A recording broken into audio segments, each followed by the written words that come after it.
Welcome to game two.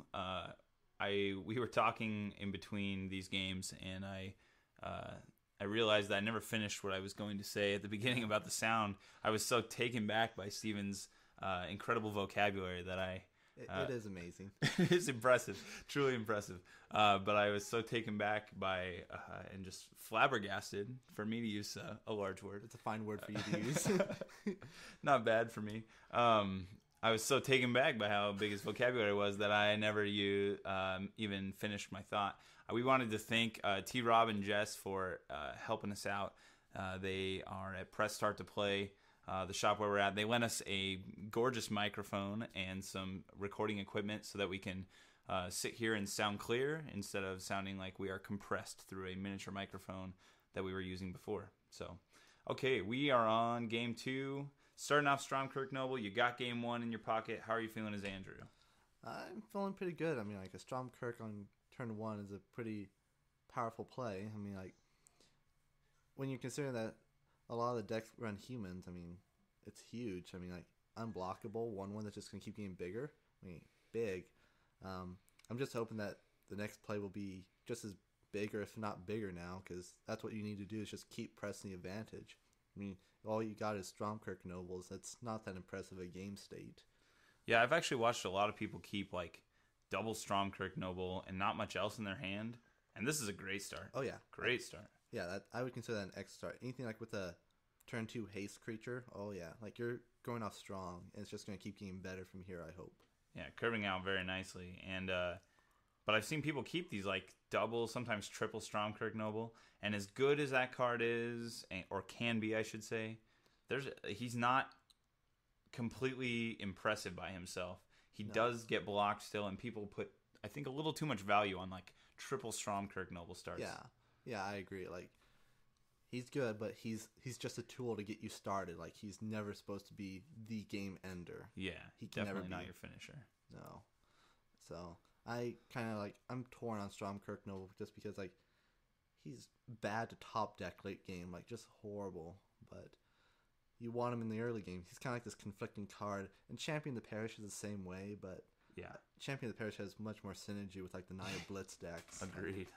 So much better. More potent for sure. But hey, if you're not running white, Stormkirk's the next best thing for a turn one. So for sure, I agree with that. For sure. So if you're Andrew, you got your opponent down to 16 on turn 2. You were feeling pretty good.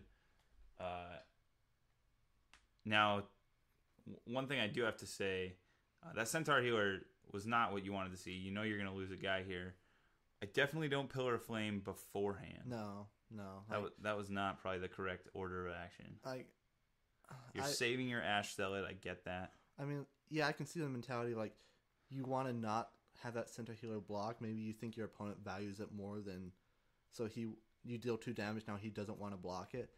But in all honesty, like, it's just giving your opponent more information than what he needs.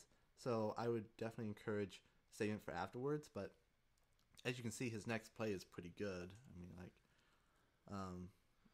good old Flinthorse Boar. And the Boar is good. I think the thing you actually want to do on that turn is you actually hope that he does block your Ash Zealot.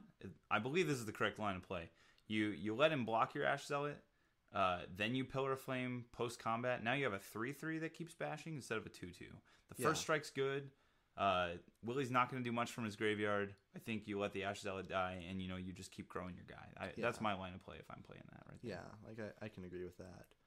This is still really good. Oh right? I mean, like, still, like, staring down 2 decent creatures for where the game's at right now. I mean, Willie's got to do some, like, amazing moves right now to save himself, because, like, this is like a 3-turn clock right now if nothing gets pumped. And you kind of, I was going to say, we can see it in Willie's hand, but you kind of have to expect right there when your opponent is playing white and he's a creature deck, he passes that, even better. Yeah. That he's got the Angel, and I don't know if Andrew had the read on that or what, but that's a great play right there. Yeah, I agree with that. Like, it's nothing better than seeing an Angel go down. Just get rocked by a pump spell. So that was awesome. Willie now is like really backed into a corner, needs a Thragtusk, and What's he gonna rip? What's he We'll gonna rip? see. I can't tell what's in his hand right now. Oh, I didn't actually get to watch this game, so I'm curious as to how it turns out. we're both in the dark here. Yeah. It's actually watching a real game here. Oh. So And what's this? And what's it? Oh, it's a Huntmaster of the Fells. So Huntmaster really solid, getting you some chump blockers, getting you some life gain. Yeah. Willy bringing in the custom tokens. But now you've got some time. If nothing else, you've bought yourself time. Yeah. The only thing that's really going to destroy you here is a bonfire. Yeah. And it's unlikely in the aggro deck that you're going to face many, if any. Yeah, exactly. So, good play. I mean, you have to play it. But Huntmaster, like, it's amazing just how much Huntmaster's defined the metagame right now. Like, he's kind of like this staple. Like, if you got nothing better on turn 4, like, it's kind of like Restoration Angel or Huntmaster. What do you want to do? Yeah. And turn 5 is like Thragtusk is usually the best. Yeah, for sure. What do you think? I'm noticing a Boros Reckoner flipping around in Andrew's hand. What do you think of that choice in the deck? I can't. Ooh, another Gore Clan Rampager. Boros Reckoner. Well, he was amazing when he first came out because like everybody had burn spells. Like Searing Spear was the spot removal of choice because Ultimate Price only killed like half, if not less than half, the good creatures you had to kill. And Searing Spear was a little bit better. But now that everybody's switched more to like, everybody knows the trick. Everybody knows about Boros Reckoner. So they're running like Abrupt Decay and Dreadbore now to kill it and not take damage or lose creatures. So more and more I'm like backing away from Boros Reckoner. It can kill an angel, but you're trading with it. So I'm not impressed. I mean, like, all Boros Reckoner is good for is pretty much killing Thragtusk. That's it. Yeah, I think Reckoner, and this was something you pointed out to me, but Reckoner is definitely not as aggressive of a card as he appears. When you first look at the card, you're like, man, this is a crazy aggro card. But when you actually spend some time playing with it, you find that more often than not, you tend to leave it back to block. To essentially just to block and like prevent your opponents from doing anything so that you can get in damage if they do attack you. But it's just this awkward card where you're like, man, I don't know if I really want to attack. I don't know if I want to sit back and block. But you end up blocking, I would say, 60% of the time at least. Yeah. Which is, and then when you do attack with it, it gets chomped by Restoration Angel. I mean, like, that's what happens a lot of times. Yeah. So, and then it's kind of hard to like swing into a Thragtusk because you want them to swing into you. It's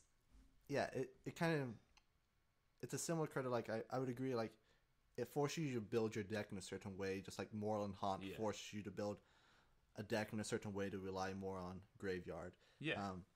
Like you just gotta be careful not to fall into that trap. Just like don't treat Boros Reckoner as the end all now. Just treat it as like another good creature, but he's merely a tool. That's all. Just a tool. Dude, that guy is a tool. Just so you know. Oh, I wasn't. Not like that though, Sean. Come on. No, we're good. We're good. Not get your mind out of the gutter. He's more than that. He's a prideful person. I don't know what else to say. We'll just roll with it. All right. I threw you off there. I apologize. So Willy stabilizing here. Thragtusk was huge. Absolutely needed Thragtusk. Got it. Sitting at 6. If you're at 1 right now as Willy, you're not. I don't think you're comfortable at all. I think you're like, oh crap, how do I get out of this? Oh geez. Oh, well, double. How about double Thragtusk? Oh. So let's gain 10 of our life back, and now we're sitting way ahead on the board. Oh yeah, and right now, like all you can think is like a Restoration Angel just to make this even better, and we already know he's running Restoration Angel. So let's see if Willy pulls out that little neat trick. I gotta say, them printing Thragtusk has severely warped the metagame in such a way now. Like it really has, yeah. I would say it is the card that allows us to play slow battle cruiser Magic in standard, wouldn't you say? Yeah, I mean, like without Thragtusk, we'd only have like Centaur Healers and Hunt Masters, and to be honest, Naya Blitz and Jund Aggro would just run over that deck. I mean, like because like all the Gore Clan Rampagers and Burning Spears and all that, Searing Spears, my bad. but it's because of Thragtusk that we can actually slow down and think about our moves. Like, and even, I mean, the life gain is incredibly relevant, but even without the life gain, it's the ability of Thragtusk to get in the way, trade with a guy, and leave another dude behind to trade again. yeah, The fact that they made this guy 1 green and 5 mana cost is they definitely have like pushed creatures. Okay, so let's talk about this play right now. We've got Boros Reckoner set with a Rancor. it's pretty good. Yeah, for sure. And the ability to first strike. Oh yeah. So we can trade with almost anything. It'll be interesting to see what Willy does here. Oh yeah, and it's pretty much damage guaranteed. I mean, like, Willy would probably have to double block, but that's gonna suck a lot. Oh, so okay, he blocks with the I forget what the flip version of Huntmaster is. The Rampager of the Fells. Ravager. My bad. Yeah. Tells you how much I play that card. He's a rampaging Ravager. I mean, he's ravaged with a rampaging attitude. He's gone on a rampage once or twice. I would say so. I mean, in a gentleman's rampage. A gentleman's rampage for sure. He's a gentleman by day, a logger gentleman, I know. and a rampaging gentleman by night. Oh yeah, my favorite kind of gentleman. My favorite. I saw this awesome alternate artwork of Huntmaster. Somebody put a gentleman's mustache, a monocle, and a top hat. Oh, I think that was an artist alter, actually. It was. Yeah. Yeah. Oh, yeah, I love that. It was so funny. Like, pretty fantastic. It fits the card perfectly. He's a gentleman rampager. Love it. Okay, so we digressed too far down to that rabbit hole. We weren't paying attention to the game and just like having some fun here. Sometimes when you're talking about monocles and top hats, you just can't even focus on Magic for a second. What would made it even better? Bermuda shorts. Bermuda shorts. Yeah, and a gold top hat. And a bag with a money symbol on it thrown over your shoulder as you walk out to your yacht. The Snively Whiplash of Magic. If you all know that reference, I'm going to be pleased with you. If you don't, then you need to watch some Rocky and Bullwinkle. All right. Anyways. So, back to Magic. We're having too much fun here. I'm sorry. We're way off course. Okay, so we have another Boros Reckoner, some more Rancor, and he's paired and has haste. And bash. This is a good game. I mean, this is just this is a great game. I'm liking the. Oh, I feel like the combat decisions are really tricky. Oh, Andrew, just like chess, has not taken his fingers off of his attacking creatures. Oh, okay, there we go. They're committed. We're all in. So we've got 2 Thragtusk to offer.